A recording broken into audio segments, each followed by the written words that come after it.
Hello friends, welcome back to my YouTube channel. Good to see you back. I hope आप सब लोग बढ़िया होंगे और मज़े में होंगे। फ्रेंड्स, हमने एक वीडियो पोस्ट किया था जिसमें हमने वर्क एंड हॉलीडे वीज़ा के बारे में बताया था। तो आप में से कुछ फ्रेंड्स का वापस कमेंट आया है जो ये जानना चाहते हैं कि वर्क एंड हॉलीडे वीज़ा जो है इसका हम रजिस्ट्रेशन कैसे कर सकते हैं।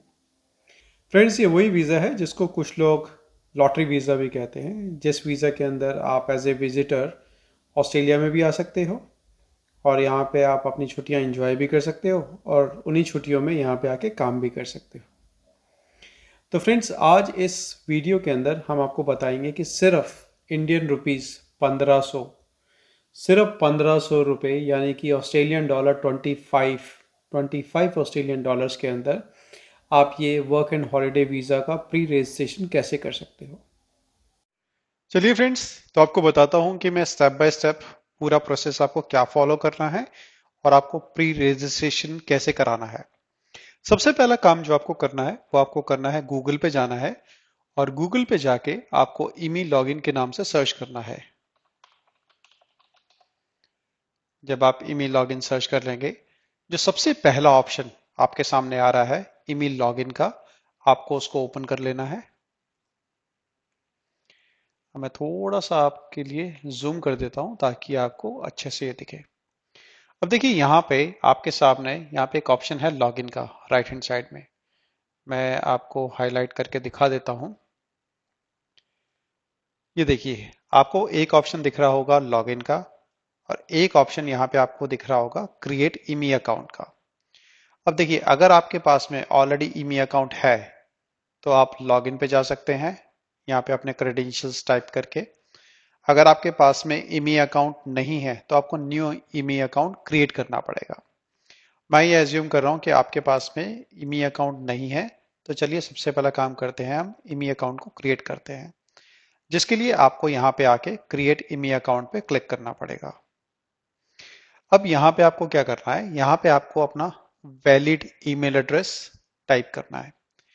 एक चीज का ध्यान रखिएगा, आप यहाँ पे वही ईमेल एड्रेस टाइप कीजिएगा जो आप रेगुलर बेसिस पे यूज करते हैं। कोई और रैंडम ईमेल एड्रेस यहाँ पे मत डालिएगा, क्योंकि पहली बात यहाँ पे आपको वेरिफिकेशन कोड आएगा। सेकंड चीज, होम अफेयर्स जब भी आपसे कम्युनिकेट करना चाहेगा वो आपको उसी ईमेल एड्रेस के ऊपर कम्युनिकेशन सेंड करेगा जो आप यहाँ पे प्रोवाइड करेंगे। तो चलिए यहाँ पे मैं अपना एक वैलिड ईमेल एड्रेस टाइप कर देता हूँ। जब आप ईमेल एड्रेस यहाँ पे टाइप कर लेंगे तो उसके बाद में आपको क्लिक करना है सेंड वेरिफिकेशन कोड के ऊपर। अब ये आपको एक वेरिफिकेशन कोड सेंड करेगा आपकी ईमेल एड्रेस के ऊपर। तो आपको अपनी ईमेल एड्रेस में जाना है, वहां से वेरिफिकेशन कोड को कॉपी करके यहाँ पे लाके पेस्ट कर देना है। ओके, सो मैंने अपना वेरिफिकेशन कोड यहाँ पे पेस्ट कर दिया है। अब मैं कंटिन्यू पे क्लिक करूंगा। अब यहाँ पे आपके पास में ऑप्शन है इंडिविजुअल का और ऑर्गेनाइजेशन का। मैं अज्यूम कर रहा हूँ कि आप एक इंडिविजुअल हैं जो ये एप्लीकेशन को फिल कर रहे हैं। तो यहाँ पे सबसे पहला काम करना है, आपको अपना फैमिली नेम देना है। फैमिली नेम फ्रेंड्स, आपका लास्ट नेम को फैमिली नेम बोला जाता है। और यहाँ पे आपको गिवन नेम देना है। Given name is your first name. और उसके बाद में आपको यहाँ पे एक अपना वैलिड फोन नंबर देना है। जब आप ये सारी इंफॉर्मेशन प्रोवाइड कर देंगे, उसके बाद में आपको राइट हैंड साइड में जो कंटिन्यू का बटन दिख रहा है, आपको उसको प्रेस करना है। तो यहाँ पे मैं अपनी सारी इंफॉर्मेशन फिल करके कंटिन्यू करता हूँ और आपको मिलता हूँ नेक्स्ट स्क्रीन के ऊपर। ओके फ्रेंड्स, तो अब हम आ गए हैं यहाँ पे। यहाँ पे सबसे पहली चीज आपको ध्यान रखना है कि इमी अकाउंट का आपका जो लॉगिन आईडी है, वो आपका जो यूजर नेम है, वो आपका ईमेल एड्रेस है जो वैलिड ईमेल एड्रेस आपने प्रोवाइड किया था। अब यहाँ पे आपको अपना पासवर्ड डिफाइन करना है। देखिए, पासवर्ड जो है वो आपको 14 कैरेक्टर्स का होना चाहिए। ये इन्होंने यहाँ पे स्पेसिफिकली क्लियरली मेंशन किया है। 14 कैरेक्टर्स के अंदर आपका एक कैरेक्टर लोअर केस में होना चाहिए, एटलीस्ट एक कैरेक्टर अपर केस में होना चाहिए, और 0 से 9 तक कोई भी आप डिजिट भी साथ में यूज कर सकते हैं, और आप ये स्पेशल कैरेक्टर्स भी यूज कर सकते हैं। तो मैं यहाँ पे अपना एक पासवर्ड डिफाइन कर देता हूँ। एक चीज का ध्यान रखिएगा, न्यू पासवर्ड और रीटाइप पासवर्ड आपको सेम पासवर्ड टाइप करना है ताकि वो मैच करे। तो यहाँ पे 14 कैरेक्टर्स का मैंने मिनिमम 14 कैरेक्टर्स को यूज करके मैंने एक पासवर्ड यहाँ पे रख लिया है। अब यहाँ पे आते हैं आपके पास में 3 सीक्रेट क्वेश्चंस। सो ये तीनों सीक्रेट क्वेश्चंस आप जो भी आपको लगता है कि आप बहुत अच्छे से याद रख सकते हैं, आप उसी को सेलेक्ट कीजिएगा एज ए सीक्रेट क्वेश्चन। अगर आपको ऐसा लगता है कि कोई ऐसा ऑप्शन है जो आप भूल जाएंगे, तो आप वो सेलेक्ट मत कीजिएगा। तो मैं यहाँ पे कोई भी 3 रैंडम सीक्रेट क्वेश्चंस और उनके आंसर्स टाइप करता हूँ, और उसके बाद में जब आप ये सारी इंफॉर्मेशन फिल कर लेंगे तो आपको इन दोनों ऑप्शंस को सेलेक्ट करना है। I accept terms and conditions. Terms and conditions को एक्सेप्ट करने से पहले फ्रेंड्स एक बार इसके ऊपर क्लिक कर लीजिएगा। ये आपके सामने पूरी टर्म्स एंड कंडीशंस की इंफॉर्मेशन विजिबल करा देगा। इसको आप प्रॉपर पढ़ लीजिएगा, इसके बाद में ही आप इसको सेलेक्ट कीजिएगा। इसके बाद में सेकंड ऑप्शन है I am not a robot, आपको इसको भी सेलेक्ट करना है। तो चलिए मैं यहाँ पे अपनी सारी डिटेल्स फिल कर देता हूँ, और इसके बाद में राइट साइड में ये जो सबमिट का ऑप्शन है आपको इस पे क्लिक करना है। तो मैं इसको सबमिट पे क्लिक करके आपको नेक्स्ट स्क्रीन पे मिलता हूँ। ओके फ्रेंड्स, सो अब मैंने सारी इंफॉर्मेशन सबमिट कर दी है। अब मैं यहाँ पे आ गया हूँ। जब मैं यहाँ पे आ जाऊंगा तो मेरे पास में ये पूरी इंफॉर्मेशन ये बता रहे हैं आपको। इसमें सिर्फ आपको पढ़ने की इंफॉर्मेशन है आपके पास में। जब ये जब आप ये सारी इंफॉर्मेशन पढ़ लेंगे तो उसके बाद में आपको यहाँ कंटिन्यू पे राइट हैंड साइड में, राइट साइड बॉटम में आपको कंटिन्यू का ऑप्शन दिख रहा है, आपको इसके ऊपर क्लिक करना है। अब आप यहाँ पे आ गए हैं। देखिए ये वो मेन पेज है जहां से आपको अपना प्री रजिस्ट्रेशन स्टार्ट करना है। लेफ्ट हैंड साइड में आपके पास में एक ऑप्शन है न्यू एप्लीकेशन का, आपको यहाँ क्लिक करना है न्यू एप्लीकेशन के लिए। जब आप इस पर क्लिक करेंगे तो यहाँ पे आपके पास में एक ऑप्शन है वीजा प्री एप्लीकेशन रजिस्ट्रेशन। अब ये आपके पास में ऑप्शन है registration work and holiday visa 462।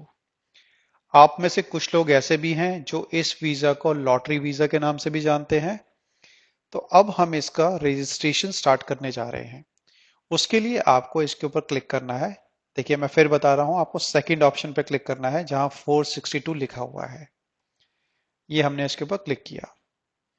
अब ये इसका प्रोसेस स्टार्ट हो गया है। देखिए यहाँ पे आपके पास में प्राइवेसी पॉलिसी है और सिक्योरिटी स्टेटमेंट भी है। तो आपको privacy policy and security statement को दोनों को पढ़ लेना है। उसके लिए जब आप इसके ऊपर क्लिक करेंगे तो ये प्राइवेसी पॉलिसी को न्यू विंडो पे ओपन कर देगा। आप इसको पूरा पढ़ लीजिएगा। ऐसे ही आपको सिक्योरिटी स्टेटमेंट को भी न्यू विंडो पे ओपन कर लेना है और इसको पूरा पढ़ लेना। जब आप इन दोनों privacy policies and security statement को पढ़ लेंगे उसके बाद में आपको यहाँ पे आके इन दोनों ऑप्शंस को चेक करना है। इसको चेक करने का ये मतलब है कि आप होम अफेयर्स को ये कह रहे हैं कि ये दोनों privacy policies and security statement आपने समझ ली हैं और आपने इसको अच्छे से पढ़ लिया है। इसके बाद में जब आप नीचे आएंगे तो आपके पास में यहाँ पे कुछ इंफॉर्मेशन ऐसी हैं जो आपको प्रोवाइड करनी है। पहले तो फैमिली नेम, जैसे मैंने पहले भी बताया कि फैमिली नेम का मतलब है आपका लास्ट नेम, और यहाँ पे गिवन नेम का मतलब है आपका फर्स्ट नेम। यहाँ पे आपको अपना फैमिली नेम यानी कि अपना लास्ट नेम प्रोवाइड करना है, और यहाँ पे आपको अपना गिवन नेम यानी कि अपना फर्स्ट नेम प्रोवाइड करना है। इसके बाद में यहाँ पे आपको अपना सेक्स सेलेक्ट करना है। उसके बाद जब आप नीचे आएंगे आपका डेट ऑफ बर्थ जो भी है आपको वो सेलेक्ट करना है। देखिए डेट ऑफ बर्थ का जो फॉर्मेट है वो है डेट, मंथ और ईयर। तो आप यहाँ पे आएंगे और इसके बाद यहाँ से आप अपना मंथ सेलेक्ट कर लेंगे। यहाँ से जो भी आपका ईयर ऑफ बर्थ है उसको सेलेक्ट कर लेंगे और आप अपनी डेट सेलेक्ट कर लेंगे। ठीक है, ऐसे करके आप उसको सेलेक्ट कर लेंगे। इसके बाद में आपको यहाँ पे आके अपना पासपोर्ट नंबर देना है। ध्यान रखिएगा पासपोर्ट नंबर जब आप यहाँ पे देंगे तो उसको आप 2 बार पढ़ लीजिएगा ताकि वो नंबर गलत ना हो जाए, क्योंकि मैंने कई बार ये चीज ऑब्जर्व की है कि जब आप नंबर्स लिखते हैं तो कई बार आगे पीछे हो जाते हैं। इसके बाद में आपका पासपोर्ट कौन सी कंट्री का है वो आपको यहाँ से सेलेक्ट करना है, कंट्री ऑफ पासपोर्ट का। इसके बाद में आपका पासपोर्ट इश्यू डेट कब की है, यानी आपको आपका पासपोर्ट कब मिला था।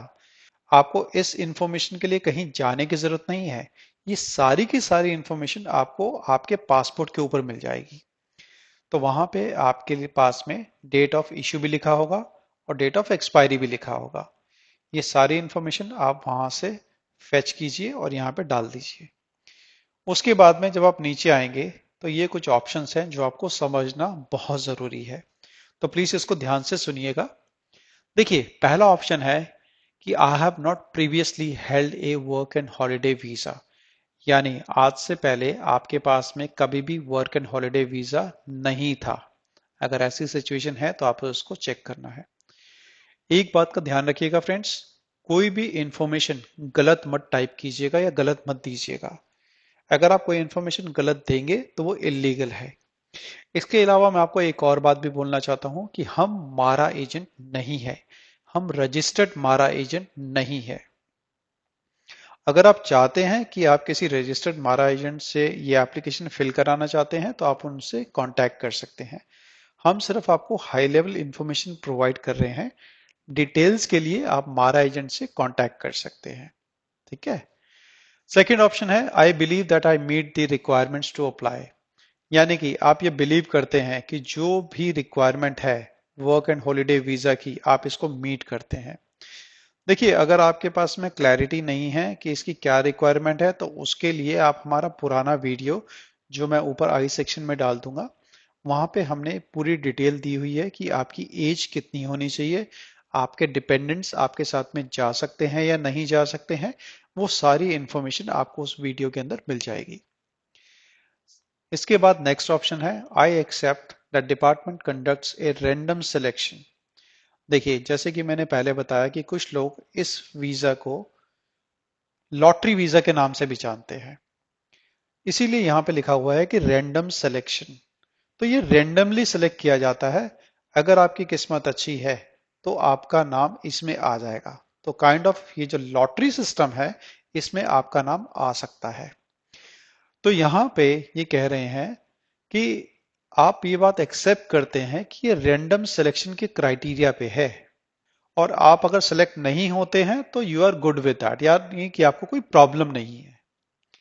देखिए, ये ऑप्शन ये कहता है कि आप तब तक एलिजिबल नहीं हैं वर्क एंड हॉलीडे वीजा के लिए जब तक कि आपको होम अफेयर्स से कोई ईमेल नहीं आती है जिसके अंदर ये लिखा गया हो कि यस आप एलिजिबल हैं एंड अब आप एप्लीकेशन को स्टार्ट कर सकते हैं। तो ये एक्सेप्ट आपको करना है अगर आप ये समझ गए हैं तो। नेक्स्ट ऑप्शन है this information I have provided on this registration form is complete and accurate, यानी कि जो भी इंफॉर्मेशन जैसे कि मैंने पहले भी बताया है, जो भी इंफॉर्मेशन आप गवर्नमेंट को प्रोवाइड कर रहे हैं वो कंप्लीट और एक्यूरेट होनी चाहिए है। कोई भी फॉल्स या मिसलीडिंग इंफॉर्मेशन आप प्लीज प्रोवाइड मत कीजिएगा, वो इलीगल है। तो आपको इसको चेक करना है अगर आप ये समझ गए हैं तो। नेक्स्ट है कि जो पेमेंट आप दे रहे हैं उस पेमेंट को देने की कोई गारंटी नहीं है कि आपको ये वीजा मिल जाएगा। ये पेमेंट सिर्फ प्री रजिस्ट्रेशन के लिए है, ये वीजा फीस नहीं है। ठीक है ना। नेक्स्ट है I understand that the payment for my registration can not be refunded. भाई देखो, बाद में लड़ाई मत करना गवर्नमेंट के साथ में कि जो मैंने आपको पेमेंट दिया था और मेरा रजिस्ट्रेशन नहीं एक्सेप्ट हुआ है तो मेरे $25, यानी कि इंडियन रुपीस में अगर मैं उसको कन्वर्ट करता हूं तो इसकी जो प्री रजिस्ट्रेशन की जो फीस है वो है इंडियन रुपीस के अंदर 1500। तो आपको 1500 रुपये वापस रिफंड नहीं होंगे। अगर आप ये सारी चीजें समझ चुके हैं तो आपको इन सारे बॉक्सेस के ऊपर टिक करना है। तो चलिए, अब मैं क्या करता हूं, मैं ऊपर जितनी भी इंफॉर्मेशन है जो भी इन्होंने मांगी है मैं ये सारी इंफॉर्मेशन फिल करता हूं और उसके बाद में मेरे को क्या करना है, नीचे आना है और नीचे आके मेरे को सेव पे क्लिक करना है। तो चलिए, पहले मैं सारी इंफॉर्मेशन फिल कर देता हूं फिर सेव पे क्लिक करते हैं। फ्रेंड्स, मैंने सारी इंफॉर्मेशन इसके अंदर फिल कर दी है लेकिन मैंने अभी तक सेव के ऊपर क्लिक नहीं किया है। चलिए, अब मैं सेव के ऊपर क्लिक करता हूं और देखता हूं कि कोई एरर आता है या नहीं आता है। एक चीज मैं आपको फ्रेंड्स बता दूं कि इसकी जो एज लिमिट है वो है 18 ईयर्स टू 30 ईयर्स। तो चलिए, अब मैं सेव पे क्लिक करता हूं। ओके। सो जैसे कि आपने देखा कि मेरे को कोई एरर नहीं आया है और यहाँ पे इसने मेरे को ये इन्फॉर्मेशन प्रोवाइड कर दिया है कि आपका फॉर्म सक्सेसफुली सेव हो गया है। अब आपको क्या करना है, अब आपको स्क्रॉल करके बिल्कुल नीचे आना है पेज के ऊपर। जब आप यहाँ पे आएंगे, ये आप वहीं पे आ गए जहां पे हमने सेव पे क्लिक किया था। अब आपको क्या करना है, अब आपको रिव्यू पे क्लिक करना है।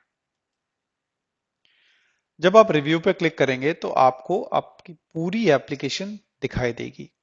अब आपको अपनी सारी इंफॉर्मेशन को रिव्यू करना है और ये चेक करना है कि जो भी इंफॉर्मेशन आपने प्रोवाइड की है, क्या वो इंफॉर्मेशन एक्यूरेट है।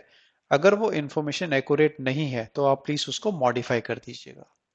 देखिए, अब मैं स्क्रॉल करके बिल्कुल नीचे आ गया हूं और जैसे कि मुझे पता है जो भी इंफॉर्मेशन मैंने यहाँ पे प्रोवाइड की है वो इंफॉर्मेशन बिल्कुल ठीक है। अगर आपको लगता है वो इंफॉर्मेशन ठीक नहीं है तो एडिट डिटेल्स के ऊपर क्लिक कीजिए और आप उस इंफॉर्मेशन को चेंज कर सकते हैं। अब फाइनल पार्ट आता है इस एप्लीकेशन का, पे एंड सबमिट। तो आपको यहाँ पे पे एंड सबमिट के ऊपर क्लिक करना है। जब आप पे एंड सबमिट के ऊपर क्लिक कर देंगे तो आपके पास में यहाँ पे इंफॉर्मेशन आ जाएगी।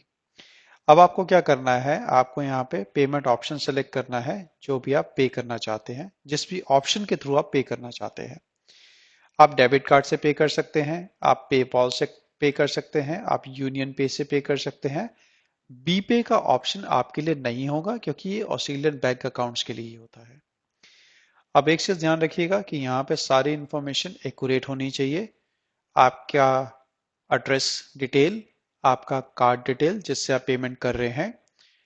जो फीस है वो सिर्फ $25 है। अगर मैं इंडियन रुपीज में इसको कन्वर्ट करता हूं तो it is approximately 1500 Indian rupees. जब आप ये सारी इंफॉर्मेशन यहाँ पे फिल कर लेंगे तो उसके बाद में आपको यहाँ पे सबमिट करना है। जब आप रजिस्ट्रेशन कर लेंगे तो उसके बाद में आपको एक ईमेल आएगा होम अफेयर से, जहां पे वो आपको बोलेंगे कि आपको अब वीज़ा का प्रोसेस स्टार्ट करना है। तो ये प्री रजिस्ट्रेशन है। प्री रजिस्ट्रेशन के बाद में वीज़ा का प्रोसेस स्टार्ट होगा। फ्रेंड्स, इस पूरे वीडियो के अंदर अगर कोई भी ऐसी चीज़ है जो आपको समझ में नहीं आई है तो प्लीज़ आप हमसे कांटेक्ट कर सकते हैं।